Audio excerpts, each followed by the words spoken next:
Everyone, welcome back to another awesome interview by Geek Vibes Nation. I'm your host, Tia, and I have with me the writer and director for the horror movie Malum, Anthony DiBlasi. Hello, how are you? Hey, hi Tia. Nice to meet you over Zoom. Yes. For That's having me. that's kind of been the thing since COVID. We're all meeting each other through Zoom, but I can't be No, too mad about that. I do appreciate these calls. So, sure. Malum is this horror movie that is being described as a reimagining of your other film, The Last Shift. That's really exciting. What kind of inspired you to want to even do this reimagining? It's actually a complete lie. It's not based off of Last Shift at all. Oh. We're just using that as a marketing ploy to get people in seats. All right, you're right. You got me. All right. So yeah, when we did the first one, and I love Last Shift. I was very happy with that movie and what we accomplished with it. And we did it for a very limited budget. So when Luc LeBeau approached me, who they just formed Welcome Villain, he said, "What do you guys think about jumping into the Last Shift world again?" And we thought that was cool because there were definitely things, if we had more money at the time, we would have done differently. And so when we kind of agreed to do it, and Scott and I had talked about, Scott, my co-writer on Last Shift and Malum, we talked about doing maybe a prequel or a sequel, but we just never got around to writing it. So when we decided to do a reimagining, a lot of that was based on Last Shift was made for a theatrical experience. We knew it was an indie film and it was low budget, but we were really confident it played well with an audience, and we designed it that way. And it did not get any kind of theatrical run in the States. So that was something the Welcome Villain team said very early on. We want to do theatrical. We want to make sure people see this in theaters. So we felt the best way to approach it was to do a reimagining, take some of these favorite moments from the first film and bring them over to this film, but in a different way so that people who did see Last Shift would still be surprised, but then really just change the motivations of the characters, deepen the mythology, do scares we weren't able to do in the first film. It was a new sandbox we could play in and have much less limitations. Right. And I spoke with Natalie beforehand, who comes and reprises her role as Marigold, which is super Yeah. cool.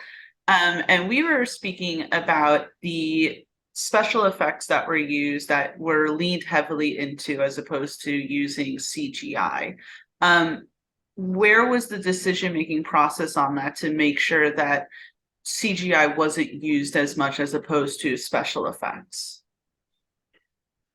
I think it starts with the writing of it, creating characters that we know we can make in a 3D space, that we're gonna. I love monster movies. Some of my favorite films that I watch every year are like Lost Boys and Fright Night, and I love practical effects and creature work. So any chance we could add a bunch of that in this movie, we jumped at it. So it was we put aside a good chunk of finances for that. So we knew going in, hey, we're going to make sure there's a lot of effects in this movie. We want to bring in Russell effects, who are great with practical effects and great with gore effects. And we're going to be very mindful of giving them. I think you can't. It's interesting too because big movies they'll do these great practical effects and then they'll replace them with CGI, and I guess because you can, they think you can do a lot more with a CGI character, but I always feel like the real creature, no matter how hokey it could be at sometimes, just feels more genuine. Because who are we to say what a monster looks like? If we saw a T-Rex in real life, we'd be like, oh, that's a cool piece of effects. It looks kind of corny or so, like Yeah, that's true. it's kind of, I don't, it's like when you want, and not to be, dark, but if you watch a decapitation in a movie, right? Mhm. If you see something like that in real life, it doesn't look real. It processes, as being in horror, the days with Clive where I'm researching, like, what does a beheading look like? When you see these things in real life, it almost doesn't feel real because there's a disconnect, I think, that our mind makes. You're like, oh, that looks so fake. But no, it's not fake. It's real. And I think having these things in person it changes the experience. It gives you that thing that me growing up watching a movie, when you watch movies from the 80s and the late 70s and the early 90s, there's always this factor of, well, how did they do that? How did they do that magic trick, essentially? And you don't really get that anymore in movies because we always know the answer. They did it with a computer. So I think doing practical stuff really lets people share in that of like, oh, how'd they do that? How did they create that? And CGI is always going to have its place. I mean, VFX should help out what you've created on set. Well, you could always see with special effects, I feel with horror movies especially, you get that sense of fear more when there are special effects. And even when you watch Malum's trailer, right? There's that level of suspense, that level of fear. And I watched it also in comparison to the Last Shift's trailer. And Yeah. you can see the similarities, but you can also see where this new story, this new take on things. Did you go back and rewatch The Last Shift before making Malum, or was it one of those things where you want to go in like fresher eyes? Well, definitely a few months before we started writing, I rewatched it again. Mhm. Scott and I both rewatched it, and I think, and we read the original script that we wrote again, and kind of saw how that translated to the film of Last Shift. And then after that, because there were key moments I know that I really enjoyed from the first film that I wanted to bring over in this movie for people who hadn't seen Last Shift. So, but very early on, we just did not reference Last Shift anymore. I never felt like I was remaking something. And the lead, Jess Sula, when we met for the first time, she had not seen Last Shift, which I was grateful for. Which is rare too, because she knew she was taking the meeting, and she was like, most people I think would run off and go, "Hey, let me watch the first movie," but I think she had the gut instinct not to. And I said, don't watch it. And she still hasn't watched it because I never wanted that baggage, her bringing that baggage in of like comparing herself to another performance. And Juliana Harkavy is great in the first film, and that performance stands on its own and it's a different kind of character. So because I never had to speak that language, Natalie was really the only one I had to speak that language with because she was reprising the role. Everyone else was just there to play a new character. And during the writing process, Scott and I just really departed from, if the character motivations changed, which they do a lot in Malum, it really changes everything after that with the flock, the cult and the leads. It just made a completely different experience for me as a filmmaker. I really never did feel like I was remaking something. And is that why it was, say, important to title this movie a different title? Because I'm sure it could have been probably easy to just call it Last Shift, 2023, but instead Yeah. it's a different title altogether. Yeah, from the get-go, we wanted to separate it from that first movie. And for me, it was about finding a wider audience, a new audience that could come in blind and enjoy the movie. And it was also where we wanted to put the focus. We wanted people to know they were going to watch a horror film and that it was about something bigger than just this night at this police station. It was going to take on a new life of its own. And so, as you're doing Malum, The Last Shift, horror movies in general, what is a movie, say, that you go back to for inspiration that even made you want to go into the horror genre in the first place?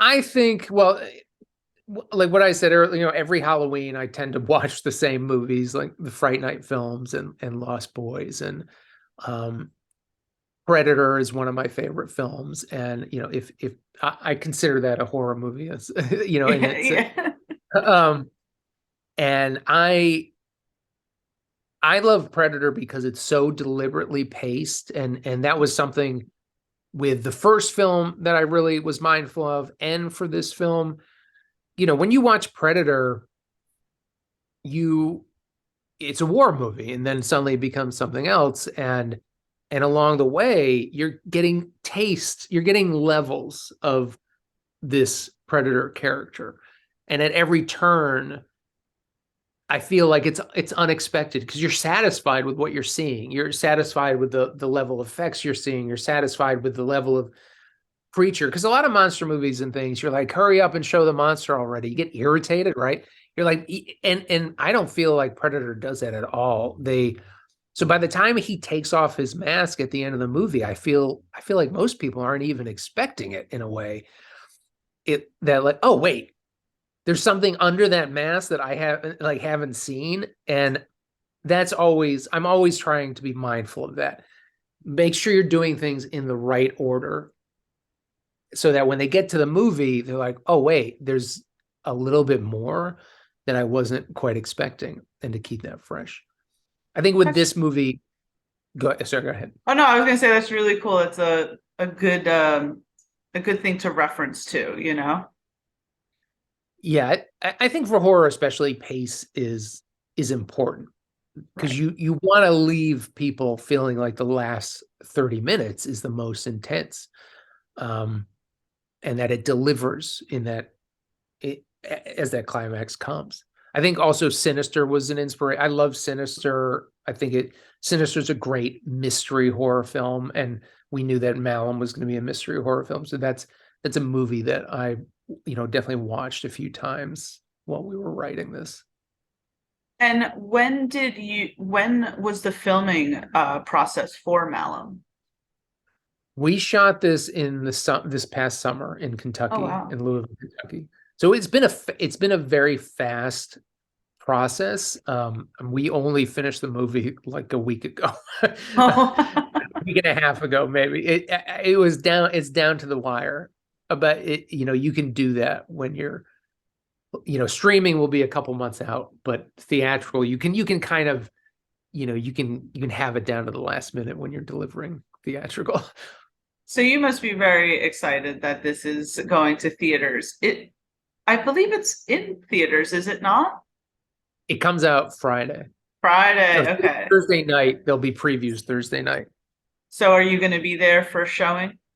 Oh yeah, I'm gonna sneak in. We're actually having our premiere tonight, so that's gonna be fun. You can Nice. experience it with a crowd in LA. But yeah, I think like Thursday and Friday, I'll be sneaking into some theaters in Los Angeles for sure. Bring That's some of the awesome. cast, just like sneak in the back. But you obviously have to bring Natalie. Well, let's hope so. If she sticks around, she's got other work to do, so she's got some traveling ahead of Mm. her. Well, speaking of work, now that Malum is coming to theaters, do we have any other projects that are upcoming that you're working on that you're excited to share? Natalie and I just finished a script called The Step Counter, which is kind of a hand that rocks the cradle type thriller, that we're about to go out with. And then, we've already been like talking about things we could do with a sequel to this film. So that's something on the horizon, hopefully. If fans like this movie and it does well enough, we'll be back at it Nice, with awesome. Malum 2 Electric Boogaloo, I think is the title that we all settled. I like that. I think that's Yeah. perfect. I It's a hope musical. Uh, Yeah, it's a musical. The Joker 2 inspiration, I think it's worth. I think every sequel should be a musical from now on. I will say that did shock me. Just that news alone did shock me. I mean, I'm interested. I'll be there, but it Right? did Well, you're shock more me. excited in a way. You're like, I mean, I have to see it now just to see. Maybe all horror movies should have a musical sequel to them. Well, it's kind of the tradition of like eventually a franchise gets to space. Like, right. That's That true. was, Jason I think, X.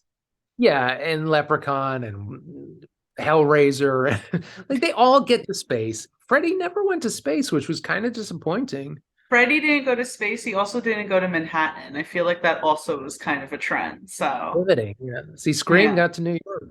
So they know Scream space is in their future.